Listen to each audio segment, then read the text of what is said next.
All right, Jake.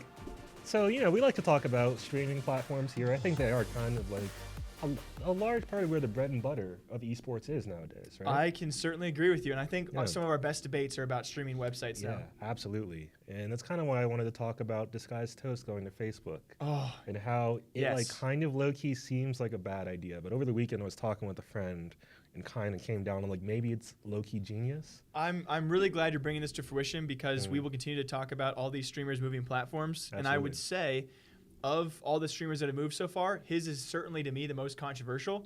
And I was definitely against it when he first came out about it. So I'm glad you brought this up. I'm sure you have stats and stuff to. Yeah, a couple small ones. So you might be calling it genius. I'm very curious what you have to say about this. I'm thinking so. In terms of Facebook being Facebook, right? When you think of streaming platforms, Facebook is not in the conversation. Fair to say. Like, even as well as big as Facebook is, nobody goes like, YouTube versus Twitch versus Mixer versus Facebook. Yeah, you are correct. No, yeah, it's the three. But anyway, though, I realized what the big thing for me was the huge audience on Facebook. Yes. In comparison to Twitch, we don't have precise numbers for Twitch, and I think this kind of implies that Twitch isn't doing as well as Twitch says they are, because they give really vague, like, we know that their daily active user base is 15 million people per day. Mm-hmm. And if we extrapolate that out to a month, that's like, it's close to like 450-ish million, like roughly. Of course, it's rough numbers. They don't say precisely, we have these numbers. Versus Facebook, that has over 2 billion users. Yeah, very similar numbers to YouTube, I believe, in terms of overall users. I actually think that Facebook and YouTube are pretty comparable of a couple billion users. Yeah, they're pretty close. They're pretty close, but Facebook is still like a little bit, they're edging it out. Yeah, I mean, they have the user base. Is it a live streaming user base? Different question, but you are correct. They have. Yeah, and that's the other thing, though. In another platform, it'd be hard for, like, say on YouTube.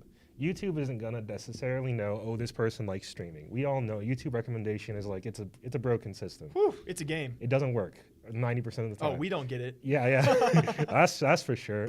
Yeah. We're getting there. We don't get it. Yo, Wojcicki, hit us up. Put us in the algorithm. Whiz, I swear, we can really be popping if we get some recommendations going. But either way, But Facebook, I feel like the power for Facebook is going to come from they know everything about people. And they are really good about putting that data to actual good use.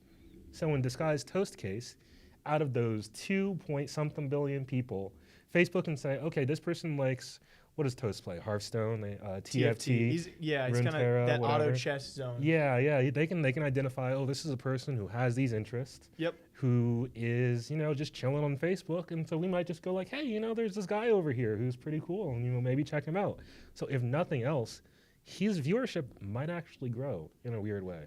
Because he's going to be exposed to way more people than ever before. Yeah, I like the points you make. I think viewership, because we've already looked at some of his numbers. Right, of course. For anyone who has not seen, as of this recording, he's only streamed twice, but overall viewership across 5 to 6 hours was over 2 million the first stream, nearly 2 million the second. That's 2 million views. Again, when it comes to breaking down concurrent viewership, it's really tough. Yeah, especially with Facebook. That's what makes it very tough. Facebook is sketchy. But that's a lot of views.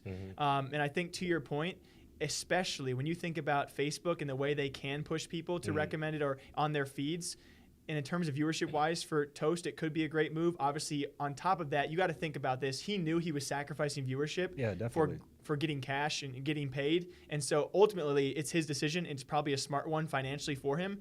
And he knew the sacrifice he was making. I love the point that you make that, yes, it could be a great move. It's a mystery, right? Yeah, it very much is. I think it'll be a couple months before we know for sure. For sure. Especially because like Facebook video viewership is kind of sketch in general. They just got caught out having inflated a bunch of video views across the platform by up to, I think the number was 900%, and they actually just settled a lawsuit over that they lost. Yes. So who knows if any of the numbers are real. And that's why it's really tough. We talked about Chinese streaming platforms. The number game is so hard for these sites because when it comes to everything besides Twitch, tracking is just it's not there. It's getting there, but you don't know exactly who to trust. Well, yeah, because everybody's doing their own numbers and they're just saying like, "Hey, trust me. Yeah, trust those guys." But I think to your point though, it's another point why YouTube could also succeed. And you're making me think that I was maybe a bit too hard on Toast at the beginning. Because I've had bad experience with Facebook streaming, and when it came to ESL for CSGO, they went to Facebook. It was a terrible move. And obviously Facebook now is in a different time. And I think YouTube has a similar path because they both have such large user bases.